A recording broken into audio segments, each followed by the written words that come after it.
하시고 이 한 주간도 말씀으로 모두가 승리하시기를 축복합니다.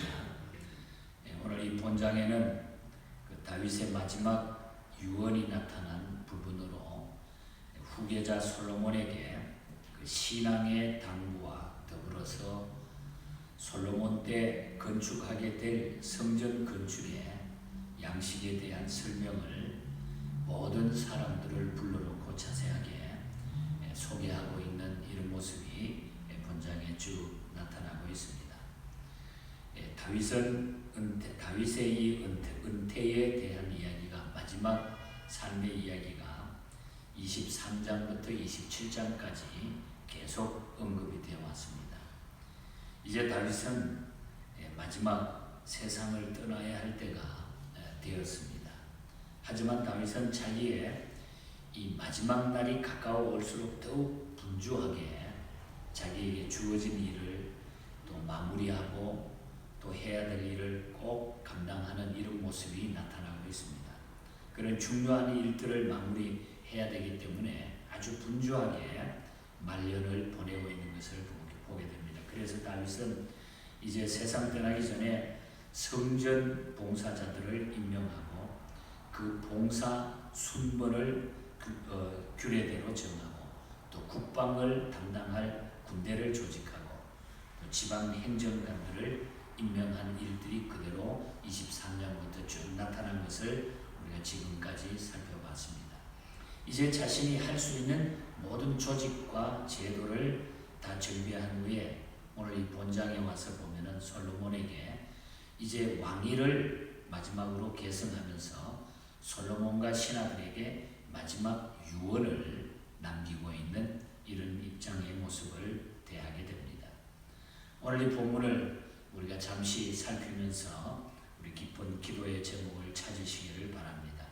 먼저 우리 읽은 1절부터 10절 사이를 보면은 솔로몬을 자신의 후계자로 하나님 앞에 모든 사람 앞에서 공포합니다. 선포하는 이런 모습이 나타나죠. 다윗은 이스라엘의 모든 방백들을 다 모았습니다. 다 모이라고 그랬습니다. 그리고 중요한 발표를 하게 됩니다. 그것은 솔로몬을 자신의 후계자인 왕으로 택하였음을 알리는 것이었습니다. 그런데 중요한 것은 특이한 것은 이것을 알리는 다윗의 태도를 보면은 여러 때와는 달리 2절 말씀에 보면은 일어서서 그 일을 발표했다. 이 말을 사실 사용하지 않아도 되는 단어인데 일부러 일어서서라고 하는 단어를 여기 쓰고 있습니다.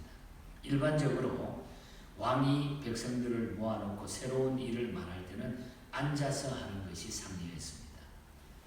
그러니까 다윗은 다윗의 나이를 볼 때도 그렇고 말년의 나이를 볼 때도 그렇고 더더욱 그리했어요. 그런데 다윗이 왜 일어났을까요? 왜 일어서서라고 하는 말을 강조할까?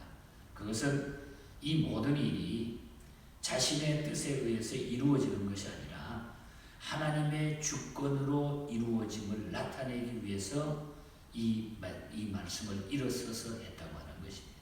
일어섰다고 하는 것은 하나님의 주권, 하나님이 하시는 일이다 하는 것을 나타내기 위해서 일어섰다는 거죠. 그러니까 이 모임이 하나님 앞에서 행해지는 신성한 모임인 것을 나타내는 겁니다. 그러니까 이 일은 내가 하는 것이 아니라 내가 왕이 하는 것이 아니라 만왕의 왕 대신 하나님이 이 일을 하시는 거다. 하나님의 뜻 가운데 진행하는 것이다. 그것을 보여주고 있다는 것입니다. 그래서 다윗은 자신의 삶을 돌이켜볼 때에 모든 것이 하나님의 주권적인 역사와 승리였음을 그 가운데 모든 것들이 이루어졌음을 겸손히 고백했는데 그 중에 하나가 바로 성전 건축하기를 자기가 열망을 했는데 하나님이 허락지 않으셔서 하지 못하고 솔로몬에게 위임되었다고 하는 점을 그는 그 앞에서 일어서 가지고 자세하게 그 이야기를 다시 들려주게 되는 겁니다. 더 나아가서 솔로몬이 왕위를 물러받게 된 것도 궁극적으로 하나님의 주권적인 선리임을 말하고 있다는 것입니다. 내가 내 아들이기 때문에 내가 임명하는 것이 아니라 하나님의 주권적으로 하나님께서 택하셔서 솔로몬을 왕으로 임명한다 이 뜻입니다. 사실 다윗 자신도 맏아들이 아닌데 하나님께서 말제인 8번째 아들, 8형제 가운데 8번째 막내 아들인데 자신을 택하여 왕을 세우신 것처럼 솔로몬도 자신의 아들 중에서 가장 어린데도 그 당시에 뭐 이 다윗의 아들이 얼마나 많았습니까?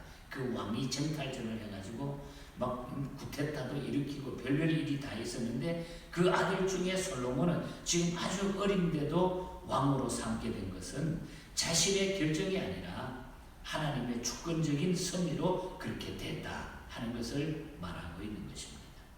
다윗은 이렇게 모든 것이 하나님의 주권적인 섭리 속에서 인도되고 있음을 믿고 이 마지막에 철저하게 이 사실을 하나님 앞에 모든 사람들이 하나님이 하셨다고 하는 것을 알려주고 그대로 믿고 진행되기를 바랐던 것입니다. 우리가 이 말씀을 기억하면서 이와 같이 우리도 우리의 삶 속에서 일어나고 있는 크고 작은 일들을 하나님의 섭리임을 믿고 이에 순종하고 따르는 성도들이 되어야 된다. 우리의 모든 일들이 그냥 우연하게 진행되는 게 아니라 하나님의 섭리 속에서 모든 것들이 진행되고 있다.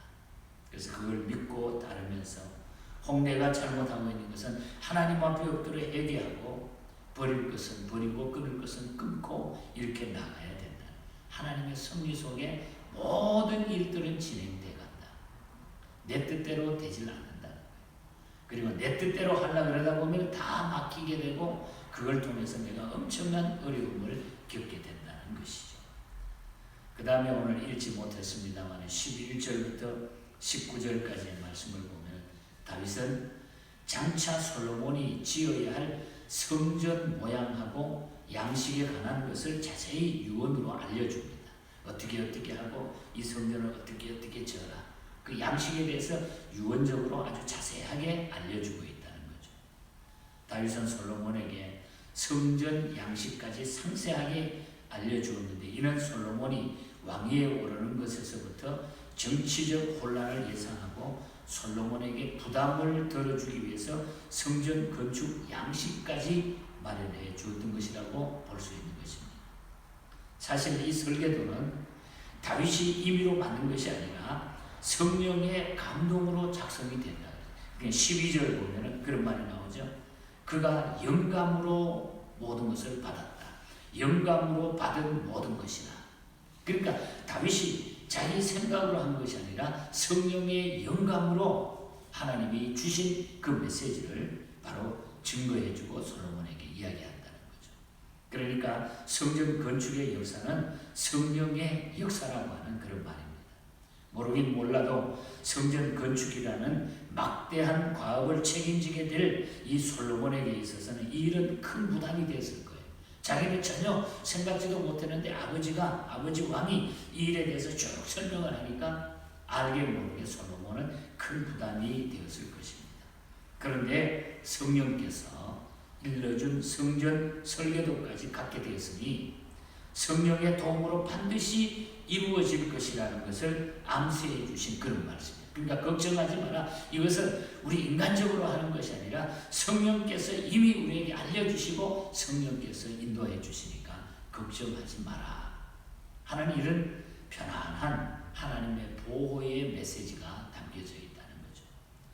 이렇게 우리의 삶도 우리의 미래를 설계하신 하나님께서 섭리하시고 인도하실 것을 우리가 믿어야 돼요. 그러니까 예수 믿는 사람은 우리의 미래까지 하나님이 다 설계해 놓으시고 우리를 이끌어 주시고 우리를 진행해 나가신다. 그러니까 예수 믿게 되면은 그래서 마음이 편안할 수밖에 없는 거예요. 마음 놓을 수밖에 없는 거예요. 여러분 이 믿음으로 이 어려운 시대에 위로받으면서 승리하시기를 축복합니다. 하나님은 우리의 미래를 다 설계하시고 계신다. 우리는 그냥 순종하고 따라가면 된다. 그래서 여러분 걱정하지 말고 하나님께 다 맡길 수 있기를 축복합니다. 끝으로 20절과 21절을 보면은 다윗은 솔로몬에게 강하고 담대하라고 하는 마지막 유언을 남겨주고 있습니다. 다윗은 솔로몬을 향해서 마지막으로 강하고 담대하라. 20절을 보면 너는 강하고 담대하게 이 일을 해나라. 두려워하지 말며 놀라지 말라. 내가 여호와의 성전 공사의 모든 일을 마치기까지 여호와 하나님 나의 하나님이 너와 함께 계시사 내게서 떠나지 아니하시고 너를 버리지 아니하리. 너를 버리지 않고 지켜주시리라. 버리지 아니하시리라. 마치 여호수아에게 하나님이 하셨던 그 똑같은 메시지가 오늘 여기에 나타나고 있는 것입니다. 여러분, 하나님께서 우리를 지켜주신다. 그래서 우리는 강하고 담대하라는 거예요. 이 시대를 살면서 하나님의 백성들은 강하고 담대하라는 거예요. 사실 왕권을 이어받는다는 것과 성전을 건축한다는 일은 참으로 어려운 일입니다. 중대한 일이죠. 자기 어깨에 모든 것이 다 달려있기 때문에. 게다가 솔로몬 주변에는 많은 정치적인 적들이 많았어요. 정적들이 엄청 많았어요. 이런저런 일들을 생각하면 낭망할 수밖에 없을 것입니다. 그렇기 때문에 다윗은 마지막으로 부탁이 아들에게 하나님이 함께 하시니 강하고 담대하라. 강하고 담대하라. 오늘 우리 믿는 성도들도 하나님의 일을 이루어 나가기 위해서는 우리가 강하고 담대한 믿음을 가져야 돼요. 우리가 이 시대를 헤쳐나가기 위해서는, 우리가 이 시대를 이겨나가기 위해서는 우리가 강하고 담대해야 됩니다. 시시하게 하면 안 돼요. 강하고 담대하라. 두려워하지 말며 놀라지 말라. 내가 여호와의 성전 공사에 내 여호와 하나님이 우리의 하는 모든 일에 마치기까지, 내 인생길을 모두 마치기까지 나의 하나님 너의 하나님이 지켜주실 것이다. 내게서 떠나지 아니하실 것이다. 너를 버리지 아니하실 것이다. 너를 지켜주실 것이다. 오늘 아침에 결론의 메시지입니다. 이 시대에 하나님은 우리를 떠나지 아니하시고 끝까지 지켜주시는 하나님. 그래서 강하고 담대한 믿음으로 이 시대를 이겨나가시고 이 6월 달에 우리의 모든 것들이 회복되는 이런 역사가 나타나기를 주님 이름으로 간절히 축복합니다. 하나님 아버지 감사합니다. 우리에게 놀라운 또 승리의 메시지를 오늘 이 아침도 들려주시는 것을 감사합니다. 어렵고 힘든 때에 강하고 담대하라. 내가 너와 함께한다. 어떠한 환경 가운데서도 너의 하나님 나의 하나님이 지켜주신다. 떠나지 아니하실 것이다. 너와 함께 하실 것이다. 오늘 우리 개인에게 주시는 말씀으로 받고 우리가 하나님 앞에 힘을 다하여 충성하며 섬기는 저희들이 되게 하여 주시옵소서. 이 한 주간도 하나님의 큰 은혜가 우리 성도들의 삶과 가정과 직장과 사업터에 넘치게 하여 주시옵소서. 하나님, 이 시간도 주의 존전에 나와 기도하는 우리 사랑하는 모든 교우들 하나님 일일이 한 분 한 분 축복하여 주시옵소서.